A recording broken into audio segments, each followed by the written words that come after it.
3, 2, 1.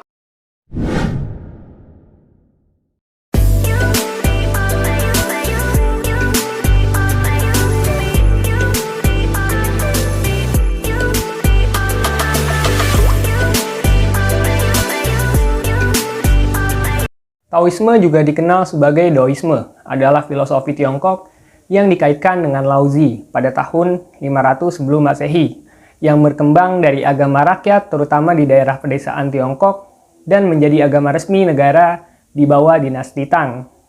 Oleh karena itu, Taoisme adalah filsafat, aliran filsafat dan agama. Agama ini didirikan oleh Laozi, seorang filsuf terkenal. Namun tidak banyak yang diketahui soal kehidupan masa kecilnya. Yang tercatat dalam sejarah adalah bahwa Laozi pernah bekerja sebagai pegawai arsip kerajaan dinasti Han Timur. Ia bertanggung jawab atas surat-surat kuno dan penting serta dokumen-dokumen yang sifatnya rahasia. Setelah umurnya mencapai 90 tahun, ia meninggalkan pekerjaannya untuk mengembara ke negara-negara lain. Laozi percaya bahwa keselarasan segala sesuatu dan bahwa orang dapat hidup bersama dengan mudah jika mereka hanya mempertimbangkan perasaan satu sama lain dan menyadari bahwa kepentingan diri mereka tidak selalu menjadi kepentingan orang lain. Nah, sebelum pergi mengembara, ia menuliskan ajaran-ajarannya yang di kemudian hari disebut dengan nama Taoisme. Tao Te Ching merupakan kitab suci di dalam agama Tao. Kitab ini dituliskan oleh Laozi pada abad ke-6 sebelum Masehi. Sebelum abad ke-2 Masehi, akar ajaran Taoisme sudah menjadi kepercayaan turun-temurun bagi bangsa Cina. Agama ini melahirkan sebuah kebudayaan Cina. Hal inilah yang mengapa mayoritas pemeluknya merupakan orang-orang Cina atau orang-orang keturunan Cina. Taoisme merupakan salah satu dari 3 pandangan agama besar yang dianut orang-orang Cina, yakni selain Buddhisme dan Konfusianisme.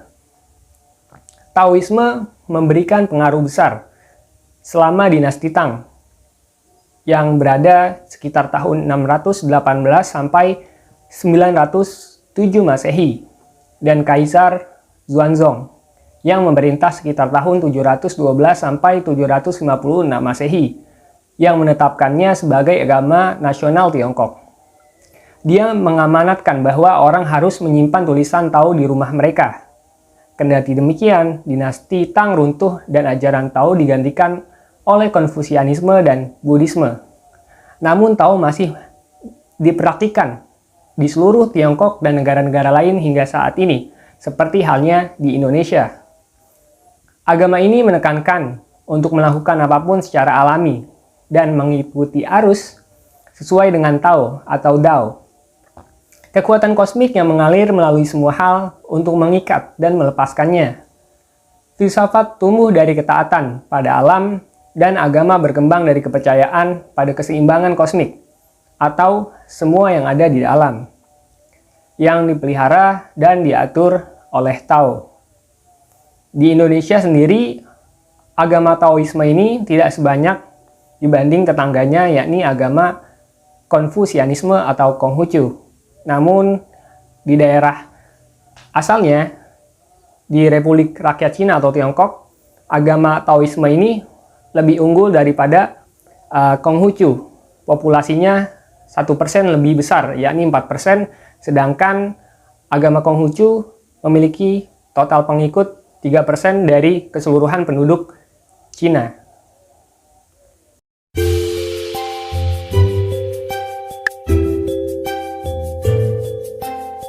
Saya Vira. Di sini saya akan menjelaskan tentang ajaran-ajaran Taoisme dan juga para tokoh agama Taoisme. Sebelum mengetahui ajaran Taoisme, perlu diketahui bahwa Tao Te Ching merupakan kitab suci di dalam agama Taoisme. Ajaran Taoisme ini cenderung membawa tradisi Tiongkok kuno ke dalam bentuk keagamaan dan filsafat. Laozi menjadikan Taoisme menjadi paham yang dapat memahami Konfusianisme yang terkenal sebagai paham kuno dan yang berusaha mempertahankan tradisi Tiongkok dalam bentuk baru, tapi berada di jalan yang sama dengan yang dilalui Taoisme. Taoisme sendiri memiliki 4 ajaran, yaitu yang pertama ada Dao.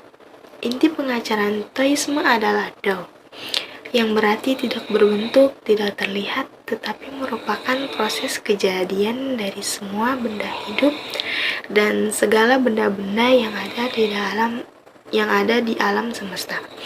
Dao yang berwujud dalam bentuk benda hidup dan kebendaan lainnya adalah De. Gabungan Dao dengan De dikenal sebagai Taoisme yang merupakan landasan kealamian. Makna dari sebenarnya hanya dapat ditangkap melalui kesadaran mistik karena terlalu rumit untuk dijelaskan dengan kata-kata.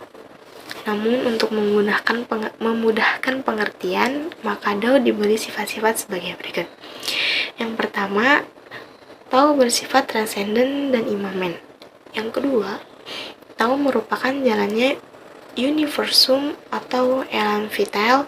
Dan yang ketiga, Tao berarti cara hidup seseorang agar selaras dengan jalannya alam. Yang kedua ada Yin dan Yang.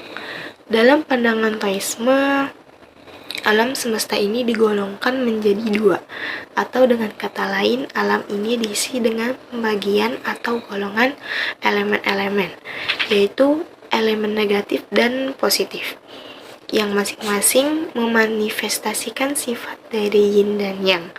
Keduanya saling menghasilkan satu sama lain sebagai kutub-kutub yang menjadi bagian dari jalinan keberadaan.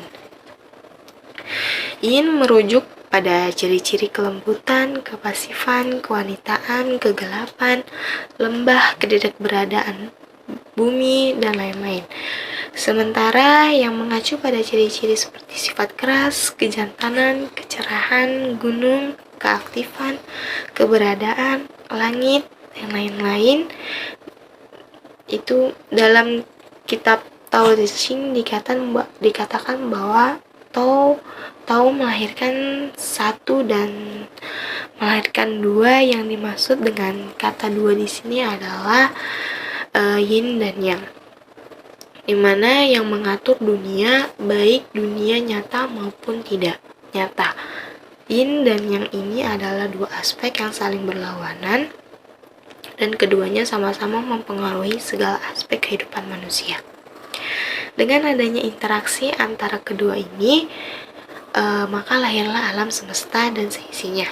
Keduanya saling melengkapi, namun hubungan mereka adalah berjenjang, yang selalu dianggap lebih besar daripada Yin, yaitu seperti model di mana laki-laki selalu mendominasi dalam masyarakat patrilineal. Apa yang terjadi dalam masyarakat patrilineal yang mengambil model dari apa yang terjadi dalam hubungan Yin dan Yang. Akan tetapi, meskipun keduanya merupakan 2 aspek yang selalu berlawanan, namun jika mereka bersatu, maka menjadi harmonis. Keduanya saling membutuhkan atau bergantung antara satu dengan yang lain. Misalnya, tanpa dingin maka tidak akan ada konsep panas, tanpa baru tidak akan ada konsep lama, dan lain-lain. Yin berada dalam Yang dan Yang berada dalam Yin. Kadangkala yang disimbolkan sebagai yang suci atau sakral dan Yin digambarkan sebagai dunia yang bersifat profan. Yang ketiga, ada pandangan terhadap manusia. Menurut pandangan Taoisme, hidup manusia sudah digariskan oleh langit. Manusia hanya harus menjalani garis itu dan menghindari penyelewengan. Manusia menahan diri dari mencampuri urusan orang lain, tidak memaksakan kehendaknya, tetapi memberikan pertolongan jika orang lain membutuhkan. Kematian dianggap sebagai cara manusia kembali kepada kodrat alam, sehingga tidak perlu ditakuti. Dengan demikian, manusia dapat menjalani hidupnya dengan tenang dan tentram, bebas dari kegelisahan. Yang keempat, ada pandangan terhadap Wu Wei. Sifat dasar kehidupan yang selaras dengan alam semesta adalah Wu-Wei. Wu-Wei dapat diartikan sebagai keheningan yang kreatif, yaitu menjalani kehidupan tanpa tekanan. Manusia dianjurkan agar menyelaraskan perbuatannya dengan alam. Dalam Tao Te Ching disebutkan bahwa jika kamu terus-terusan menarik busur panahmu, maka kamu akan kelelahan. Sebuah gergaji yang selalu diasah akan menjadi tipis dan tumpul. Hal ini tidak berarti manusia tidak perlu berusaha. Kegigihan dan menjalani kehidupan mutlak diperlukan, namun memaksakan diri untuk mengusahakan sesuatu yang berada di luar jangkauan merupakan suatu kekeliruan. Dan untuk tokoh-tokoh agama Taoisme ini adalah yang pertama itu Tai Shang Laojun atau Laozi, yaitu dewa tertinggi agama Taoisme. Yang kedua ada Zhuangzi, beliau hidup di antara tahun 369 sampai 289 sebelum Masehi dan beliau adalah ahli filsafat. Yang ketiga ada Hua Tuo, beliau hidup di tahun 145 sampai 208 Masehi dan beliau adalah ahli pengobatan operasi dan menemukan latihan gerakan 5 jenis hewan. Yang keempat ada Zhang Sanfeng, beliau hidup di antara tahun 960 sampai 1279 Masehi dan beliau adalah ahli ilmu bela diri dan penemu Tai Chi Chuan. Yang kelima adalah Ke Hong, beliau hidup di antara tahun 284 sampai 364 Masehi dan beliau adalah ahli penguatan penyakit pada zamannya. Yang keenam ada Dou Hongji, beliau hidup di antara tahun 456 sampai 536 Masehi dan beliau adalah ahli astronomi, strategi perang dan ilmu pengobatan. Yang ketujuh ada Zhu Gengliang atau Wang Ming, beliau hidup di antara tahun 181 sampai 234 Masehi dan beliau adalah ahli dalam bidang astronomi dan ritual keagamaan Taoisme. Cukup sampai di sini untuk penjelasan ajaran-ajaran Taoisme dan juga tokoh agama Taoisme. Penjelasan selanjutnya akan dijelaskan oleh teman saya. Terima kasih.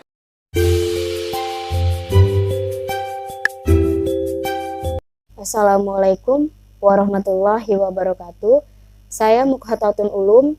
Di sini saya akan menjelaskan tentang aliran-aliran yang terdapat di dalam ajaran Taoisme dan juga perkembangannya di Indonesia.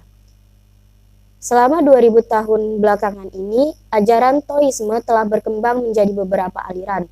Secara umum, ada dua aliran besar, yaitu yang pertama adalah aliran Qiangyi dan juga aliran Shenzhen, atau lebih dikenal juga dengan aliran Fulu dan Dingpai. Ciri khas dari sekte Qiangyi ini adalah yang pertama, semua keturunan dari Zhang Daolin menjadi pemimpin. Sejak Tianzi ke-38, Zhang Yuchai menjadi Zheng Yi Xiaoju. Jabatan ini kemudian dilanjutkan oleh keturunan Tianzi. Walaupun penganugerahan gelar sebagai Tianzi ini kemudian dihapuskan pada masa dinasti Ming dan Qin, nama Zheng Yi Xiaozu juga bukan anugerah dari kaisar, tetapi bagi umat-umatnya adalah hal yang wajar untuk tetap menjadikan keturunan Zhang Daolin sebagai pemimpin mereka. Yang kedua, dari segi organisasi, karena terjadinya penggabungan dari beberapa sekte Fulu, baik yang lama maupun yang baru, pewarisan dari sekte-sekte kecil ini tetap seperti dahulu, tetapi menjadikan Tianzi sebagai yang utama. Misalnya sekte Longhu, Qingming, Qingwei, dan lain-lainnya. Hingga saat ini pewarisannya tidak terputus.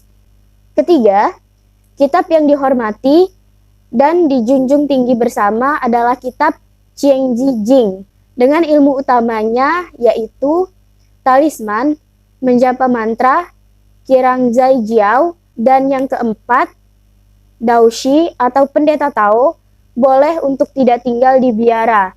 boleh menikah, dan boleh juga memiliki keturunan. Mereka ini disebut dengan Houju Daoshi. Untuk lingkup biaranya sendiri, jika dibandingkan dengan biara Qianzhen, itu lebih kecil. Sila dan aturannya juga tidak ketat. Dari dua aliran besar tersebut, kemudian lahirlah berbagai sekte-sekte yang terdapat di dalamnya. Kalian bisa lihat yang ada di layar ini ya. Lalu, saya akan menjelaskan tentang perkembangannya di Indonesia. Tidak ada catatan resmi kapan ajaran Taoisme ini masuk ke dalam bumi Nusantara. Ajaran Taoisme diperkirakan masuk seiring dengan kedatangan orang-orang Tionghoa. Di Indonesia, ajaran Taoisme yang berkembang saat ini merupakan bagian dari aliran Tai Sang Men dan Xiao Pai.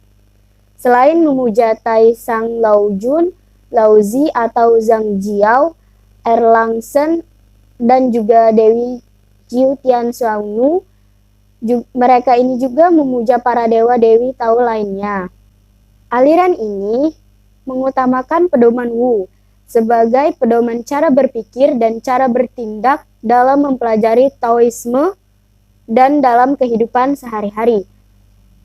Dengan harapan agar pengikut dari aliran ini dapat memperbaiki kehidupan spiritual dan duniawi menjadi lebih baik lagi, di mana kemudian akan membawa kemajuan bagi diri sendiri, keluarga, dan lingkungan masyarakat sekitarnya. Sekian penjelasan dari kami. Jika terdapat kesalahan dan kekurangan dalam penyampaian ini, saya dan juga teman-teman saya memohon maaf. Akhirul kalam, wabillahi taufiq wal hidayah. Wassalamualaikum warahmatullahi wabarakatuh.